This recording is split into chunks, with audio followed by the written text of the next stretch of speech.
ભાવનગર જિલ્લાના મહુવા માર્કેટિંગ યાર્ડમાં આજે સફેદ તેમજ લાલ ડુંગળીના 1,05,660 કટ્ટાનું વેચાણ કરવામાં આવ્યું।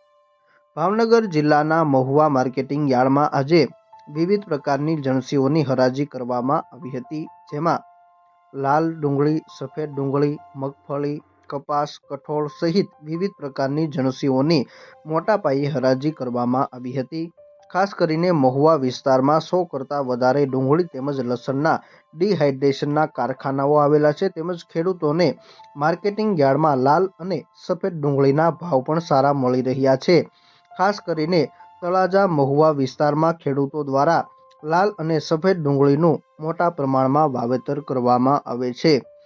હાલ મહુવા માર્કેટિંગ યાર્ડમાં લાલ ડુંગળીની પુષ્કળ આવક થઈ રહી છે, જેને લઈ મહુવા માર્કેટિંગ યાર્ડ દ્વારા લાલ ડુંગળીની આવક બંધ કરવામાં આવી છે। હાલ મહુવા માર્કેટિંગ યાર્ડ લાલ ડુંગળીની આવકથી છલકાયું છે। યાર્ડમાં જગ્યા ટૂંકી પડતા અન્ય જગ્યાએ ભાડે રાખેલ જમીનમાં ડુંગળી ઉતારવામાં આવી રહી છે। યાર્ડ દ્વારા આજે તારીખ 14/12 સવારના 9:30 કલાકે લાલ ડુંગળીની આવક બંધ કરી હતી। યાર્ડમાં સતત લાલ ડુંગળીની આવક વધી હોવાના કારણે જગ્યા ટૂંકી પડી રહી છે, તેમજ અન્ય 20 જેટલા રાજ્યોમાંથી વેપારીઓ ડુંગળીની ખરીદી કરવા માટે અહીં આવ્યા છે।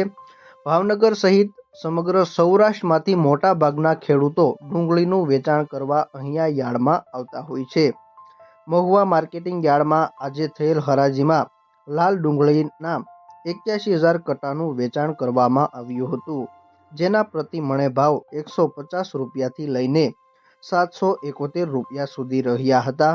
આ સાથે જ સફેદ ડુંગળીના 24,660 કટ્ટાનું વેચાણ કરવામાં આવ્યું હતું, જેના ભાવ 215 રૂપિયાથી લઈને 542 રૂપિયા સુધી પ્રતિ મણે રહ્યા હતા।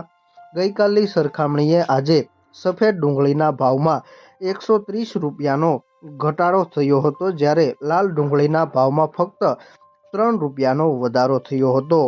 યાર્ડમાં હાલ એવરેજ 75,000 કટ્ટા લાલ ડુંગળીનું વેચાણ એવરેજ રોજના માટે કરવામાં આવી રહ્યું છે। આ સાથે જ મહુવા માર્કેટિંગ યાર્ડમાં નારિયેળના 21,453 નંગનું વેચાણ કરવામાં આવ્યું હતું, જેના પ્રતિ મણે ભાવ 270 રૂપિયાથી લઈને 2,724 રૂપિયા સુધી રહ્યા હતા। નારિયેળના ભાવમાં ગઈકાલની સરખામણીએ પ્રતિ મણે 122 રૂપિયાનો વધારો નોંધાયો હતો।